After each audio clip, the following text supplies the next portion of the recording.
मरो डेरा लाल साईं तुझी नित नित महिमा गाया। मरो डेरा लाल साईं तुझी।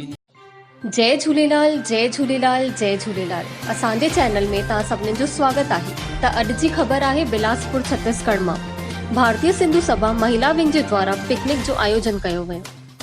भारतीय सिंधु सभा महिला विंग जे द्वारा पिकनिक जो आयोजन कयो वियो, जंहिंमें वॾी संख्या में महिलाऊं व ॿार शामिल थिया, जंहिंजो उद्देश्य हुयो कि छत्तीसगढ़ जा ऐतिहासिक स्थाननि जी जानकारी व मौज मस्ती करणु, जंहिंमें छत्तीसगढ़ जा जगन्नाथपुरी अर्थात शिवरी नारायण जा दर्शन करणा हुया, जंहिंखे गुप्तधाम जे नाले सां बि पहचानियो वेंदो आहे, जिते टे नदियुनि जो संगम आहे, महानदी, शिवनाथ, जोक नदी, जंहिंजे तट ते मंदिर स्थित आहे। नदीअ जे किनारे श्री झूलेलाल साईं जे भजननि ते नृत्य कयो वियो ऐं विभिन्न तरह जा खेल खेॾी विया, जंहिंमें वॾे उत्साह सां सभिनीनि भाग वरितो ऐं सामूहिक रूप सां संकल्प वरितो।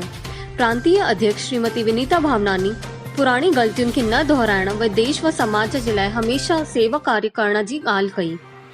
बिलासपुर अध्यक्ष कंचन मलघानी पर्यावरण खे स्वच्छ ठाहिण लाइ व पेड़ लॻाइण लाइ प्लास्टिक घटि यूज़ करण जी ॻाल्हि कई। सभिनी मिली करे संकल्प वरितो, जंहिंमें सचिव सोनी बहरानी, गरिमा शाहानी, सुनीता खत्री, छाया भक्तानी, दीपा आहूजा, पूनम बजाज, शशि भारती, अनीता नागदेव, कविता मंगवानी, कंचन रोहरा, चंदा ठाकुर, कंचन जैसवानी, भारती सचदेव, दीपा, कविता चिमनानी, नीलू गिडवानी, कविता मोटवानी, माधुरी आहूजा, कृति सिरवानी, रेशमा मोटवानी, पुष्पा, दीपा, सरिता पमनानी, मुस्कान बच्चानी आदि शामिल थिया।